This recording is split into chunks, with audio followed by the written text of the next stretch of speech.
আসসালামু আলাইকুম ওয়া রাহমাতুল্লাহি ওয়া বারাকাতুহু। আমি যদি বলি তাহলে আপনারা বলবেন যে এ ধরনের কথা পাবলিকলি বলার কি দরকার ছিল, কিন্তু না বললেও তো হয় না। সব জায়গায় অব্যবস্থাপনা, অনিয়ম, দুর্নীতি। আল্লাহ নবী সাল্লাল্লাহু আলাইহি ওয়াসাল্লাম একটা হাদিসের মধ্যে ইরশাদ করেছেন, লা তাকুমু সাআহ হাত্তা ইয়াকুনা আসআদান নাসি বিদ-দুনিয়া লুকা ইবনু লুকা। কিয়ামত সংগঠিত হবে না যতক্ষণ পর্যন্ত না দুনিয়ার মধ্যে সবচেয়ে সুখী এবং শৌখিন সমৃদ্ধশালী ব্যক্তি হবে লোকা ইবনু লোকা, মানে সবচেয়ে নিকৃষ্ট ব্যক্তি।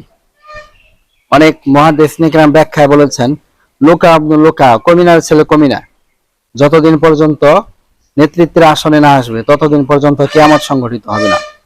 সম্প্রতি আপনারা দেখেছেন যে দেওবগ নামের যে একটা কওমি মাদ্রাসা আছে দেওবগে, সেই কওমি মাদ্রাসায় টিচারদের মধ্যে হয়তোবা মুহতামিমের সাথে মানে গন্ডগোল হয়েছে, ইখতিলাফ হয়েছে, মতবিরোধ হয়েছে, মতভিন্নতা হয়েছে, এই জন্য দুইটা গ্রুপ হয়েছে তারা। তো এটা কিন্তু সমাধানের দায়িত্ব ছিল কওমি মাদ্রাসার যে অথরিটি তাদের, অর্থাৎ এই মাদ্রাসাটা অবশ্যই বিফাক অথবা হাইয়াভুক্ত, তাহলে তাদের উচিত ছিল এই সমস্যাটা তারা সমাধান করবে, কিন্তু না, তারা এই সমস্যাটা সমাধান করতে পারলো না। এজন্য বাহির থেকে একজন লোককে আনতে হলো, যাকে দেখে মনে হয় না যে ব্যক্তি মুসলমান, এমন একজন ব্যক্তিকে নিয়ে আসলো। তাহলে একটা ইসলামিক প্রতিষ্ঠানেও আমরা যেই জাগতিক যাদেরকে দেখে মনে হয় না মুসলিম, তাদেরকে আমরা নিয়ে আসছি মাতবর বানিয়ে, তাদেরকে আমরা সমাধানকারী হিসেবে নিয়ে আসছি, তাহলে তো সব জায়গায় অন্যায়কে আমরা ইস্টাবলিশ করতেছি। এই ধরনের কাজ যারা করতেছে তারাই তো ইস্টাবলিশ করতেছে।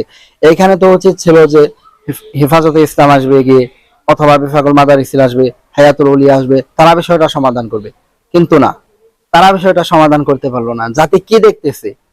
আমরা চাচ্ছি যে আলেমরা নেতৃত্বে আসুক, দেশটা সুন্দরভাবে চলুক, কিন্তু আলেমরা আবার অপদার্থদের হাতে মানে নেতৃত্ব তুলে দিচ্ছে মানুষের সম্পদ দেখে, তারপরে আপনার দুনিয়ার শক্তি দেখে। আলেমরা মানে ওই যে কুকুর প্রভু ভক্ত, কুকুর যেরকম ভাবে লেজ নাড়িয়ে নাড়িয়ে মালিককে অভিবাদন জানায় আর তার সব কথা মেনে নেয়, আজকে কিছু আলেমদের অবস্থা হয়েছে এরকম। এরা মানে বলতে গেলে নপুংসকের মতো। আল্লাহ সুবহানাহু ওয়া তাআলা আমাদেরকে এই ধরনের অব্যবস্থাপনা থেকে হেফাজত করুন।